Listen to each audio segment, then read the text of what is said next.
एक होता है अलैंगिक।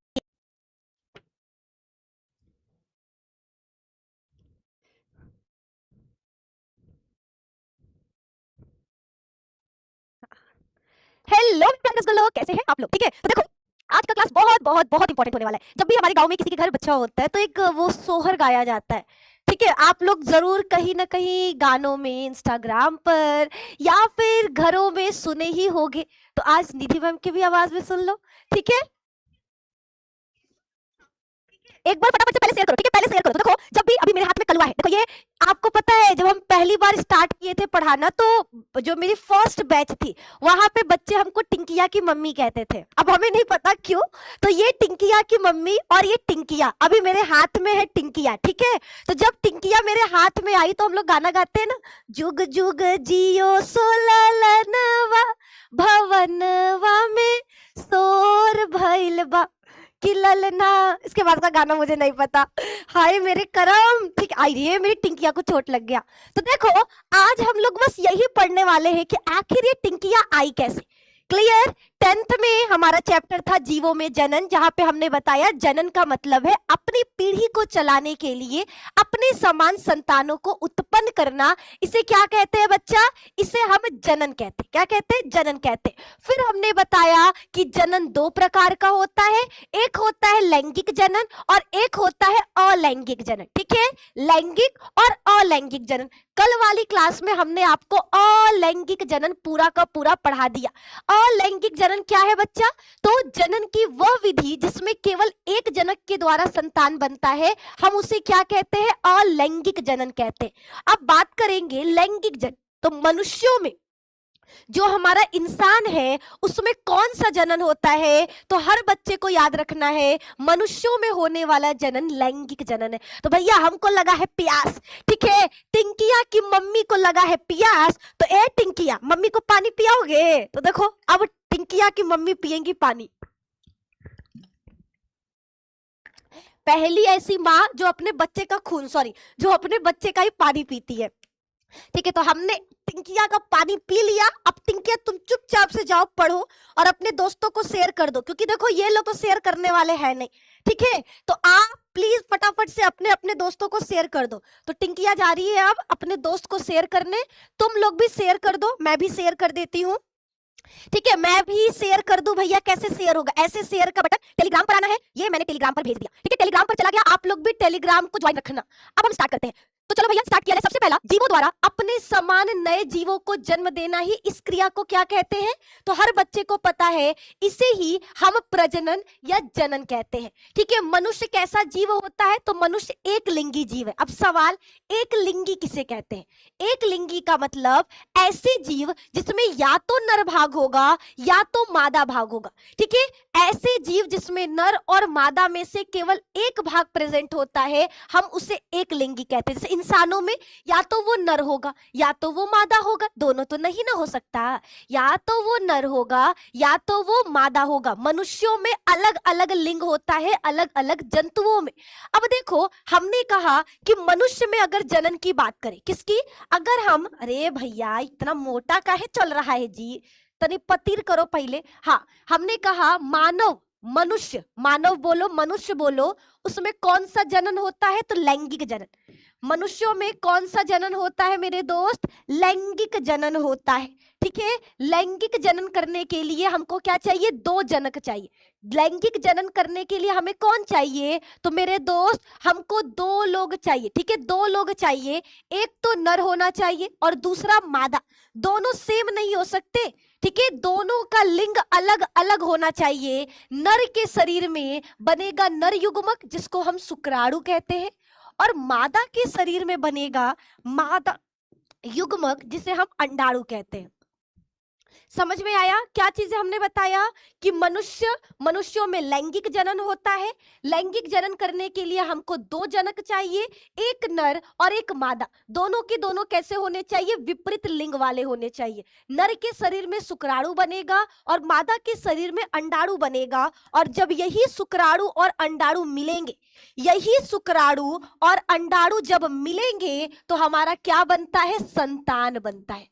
क्या बनेगा, संतान बनेगा। तो आज की क्लास में हमको ज्यादा कुछ नहीं पढ़ना, हमको बस मेरे बच्चों यही तो पढ़ना है कि संतान कैसे बनेगा, आखिर नर युग्मक और मादा युग्मक कैसे बनेंगे, फिर दोनों को मिलाएंगे कैसे और दोनों आगे चल करके संतान बनाएंगे कैसे। तो इस चैप्टर में हमको बस यही चीजें पढ़नी है।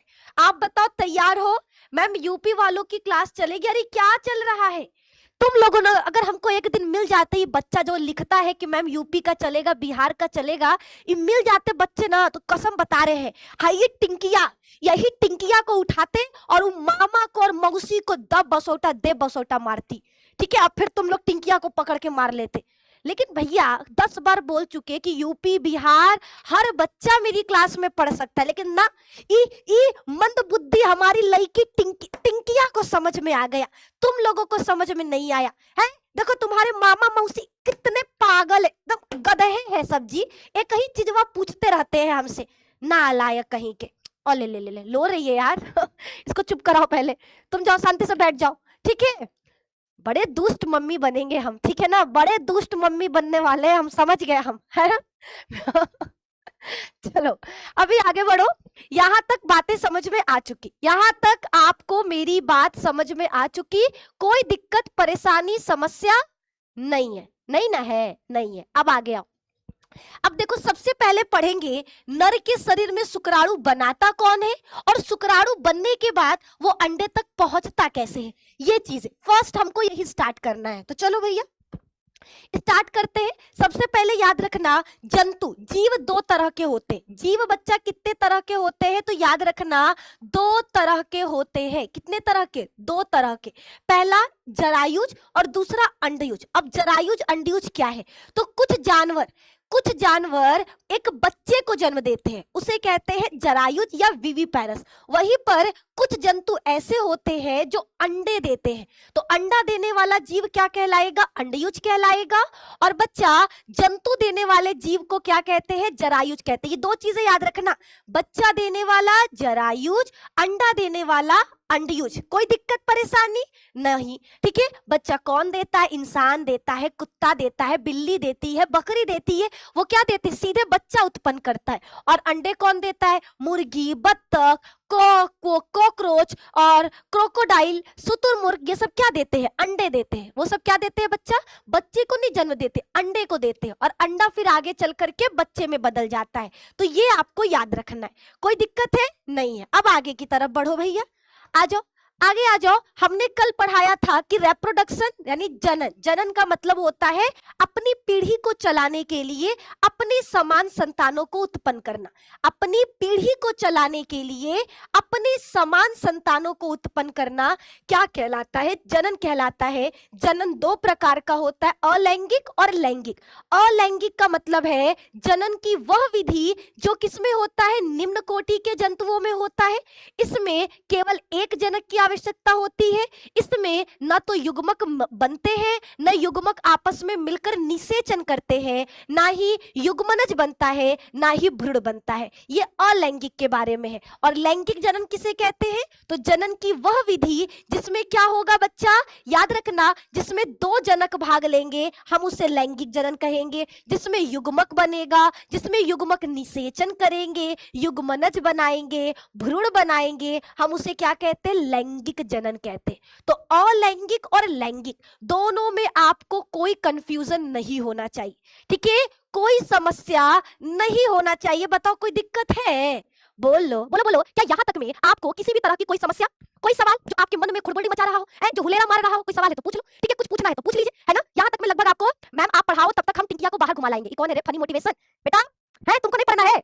टिंकिया को घुमाओगे तुम? बेटा अभी तुम पहले पढ़ लो, टिंकिया बोल दी है मामा मेरे गधा है, मामा पहले पढ़ के टॉप करेगा फिर हम ओकरे संगे घूमेंगे, ठीक है। तो पहले पढ़ाई करो फिर टिंकिया को घुमाना। तुम चुपचाप से मामा बैठ जाओ ना, तो तुम्हारी दीदी को गुस्सा आ गया ना, तो तुमको ऐसा घुमाएगी, ऐसा घुमाएगी, ऐसा घुमाएगी कि तुम घूम घूम के थक जाओगे और चुपचाप से कॉपी किताब लेके बैठ जाओगे, ठीक है। बैठ जाओ चुपचाप मुंह बंद करके। ओके, क्लियर है मैम। प्रैक्टिकल चावल पटाखा देंगे तो प्रैक्टिकल निकल जाएगा। आए हैं बड़ा प्रैक्टिकल करने, करवाए तुमको प्रैक्टिकल? तुमको प्रैक्टिकल करना है? बोलो बेवकूफ कहीं का। प्रैक्टिकल करवा दीजिए मैम, जवन पटाखा मिलेगा तुम्हारा कुल का कुल प्रैक्टिकल तुम्हारे दिमागवा में जो भूसा भरा है ना, पूरा के पूरा अंदर घुस जाएगा और दिमाग तुम्हारा छितरा जाएगा। ठीक है, कलेजा किडनी कुल बेच आएंगे दुकनिया पर और कहेंगे कि इसका प्रैक्टिकल कर दीजिए आप। नालायक, प्रैक्टिकल करना है इनको। ठीक है, यहाँ तक क्लियर है मैम, समझ में आ गया। चलो अभी आगे की तरफ बढ़ते हैं, आ जाओ भैया, आगे देखा जाए। तो अब सवाल होगा आपके मन में कि मैम आप बोल रही हैं संतान उत्पन्न करने के लिए हमको 2 लोग चाहिए, है ना? आप क्या बोल रही कि संतान उत्पन्न करने के लिए 2 लोग चाहिए। मैम 2 लोग काहे चाहिए? एक ही से नहीं हो सकता। नहीं बेटा, एक ही से नहीं हो सकता, 2 लोग चाहिए। काहे कि अगर 2 लोग रहेंगे तब्बे न नर के शरीर में नर युग्मक और मादा के शरीर में मादा युग्मक बनेगा, और जब तक नर युग्मक और मादा युग्मक नहीं मिलेगा संतान नहीं होगा। समझे? हमको 1 लोग नहीं चाहिए, हमको 2 लोग चाहिए। एगो नर चाहिए, एगो मादा चाहिए। काहे चाहिए? काहे लिए? नर के शरीर में नर युग्मक बनता है और मादा के शरीर में मादा युग्मक बनता है। ठीक, अब देखो, नर के शरीर में बनने वाले नर युग्मक को शुक्राणु कहते हैं और मादा के शरीर में बनने वाले मादा युग्मक को अंडाणु कहते हैं। और जब ये नर युग्मक और मादा युग्मक मिलता है तो इसको निषेचन कहते हैं। याद रखिएगा, शादी करते हैं ना तो शादी में क्या होता है? एगो लड़का और एगो लड़की होते हैं, फिर बारात जाता है, बारात जाएगा तब ना लड़का पहुंचेगा लड़की के घरे। वही चीज याद रखना है, ठीक है? तो देखो, लड़का और लड़की का जो बियाह होता है उसको बियाह न कहते हैं जी। अरे मेरे प्रभु, है लड़का और लड़की का शादी होता है, वही तरह शुक्राणु और अंडाणु का भी शादी होता है, उसको निषेचन कहते हैं। क्या कहते हैं? उसे निषेचन कहते हैं। और जब निषेचन होगा तो क्या बनेगा? जाइगोट यानी युग्मनज बनेगा। बोल क्या बनेगा? जाइगोट यानी युग्मनज बनेगा। ये अपने खोपड़िया में डाल लो, नर युग्मक और मादा युग्मक जब मिलेंगे, देखो लियाते हैं तुमको, सुबह